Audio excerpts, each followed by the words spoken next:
Rights ہے. اسی لیے میں آج ہی مطالعہ کر رہا تھا.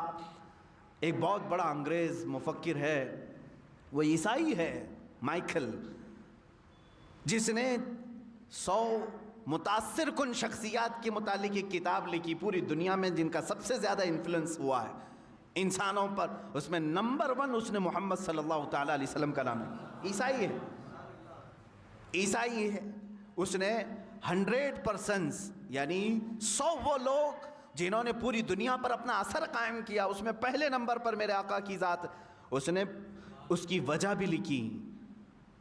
بھی لکھی کہ میں نے دیکھا ہے بہت ساری دنیا میں شخصیتیں آئیں, اپنا اثر جمایا لوگوں پر, اپنا اثر جمایا. کچھ سیاسی لیڈر آئے, کچھ فوجی لیڈر آئے, کچھ جنگجو آئے باہر قسم کے, سب نے اپنا انفلوئنس جمایا انسانوں پر.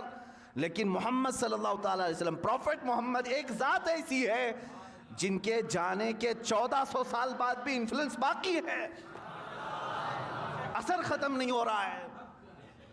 اور ایسے مضبوط قوانین انہوں نے بنائے تھے کہ وہ اپنے لیے بھی اس کو امپلیمنٹ سمجھتے تھے اور سارے لوگوں کے لیے بھی. یہ کون کہہ رہا ہے؟ ایک انگریز مفکر کہہ رہا ہے. اللہ کے حبیب صلی اللہ تعالیٰ علیہ وسلم اصول کے اس قدر پابند تھے, پابندی کرانے والے تھے. اللہ کے حبیب صلی اللہ تعالیٰ علیہ وسلم نے فرمایا, تم اپنے صاحب کی نماز پڑھتے ہو تو پڑھ لو, میں نہیں پڑھوں گا. یہ مال مسلم کی حفاظت ہے. مسلمان کے مال کو جیسا تمہارا مال محفوظ ہے ویسا ہی دوسرے کا مال بھی محفوظ ہونا چاہیے. تو ایک صحابی نے بڑھ کر کے کہا, آقا میں ضمانت دیتا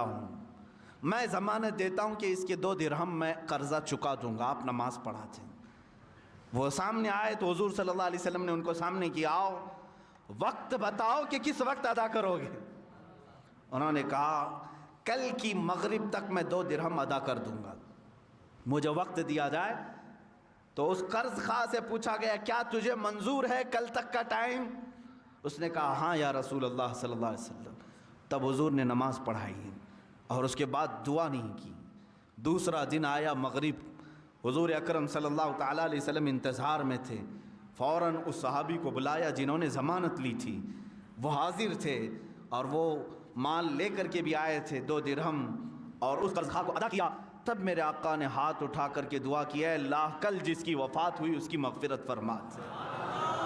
ہیومن رائٹس کی اس سے بڑی مثال کہیں تم دکھا سکتے ہو؟ یعنی حقوق انسانی, مال مسلم ہر ایک کے لیے ضروری ہے اس کی حفاظت. جن لوگوں نے ہڑپ کر کے اب رکھا ہے یا کسی کا دینا باقی ہے, یاد رکھو 1 روپیہ تمہیں جہنم میں لے جا سکتا ہے. 1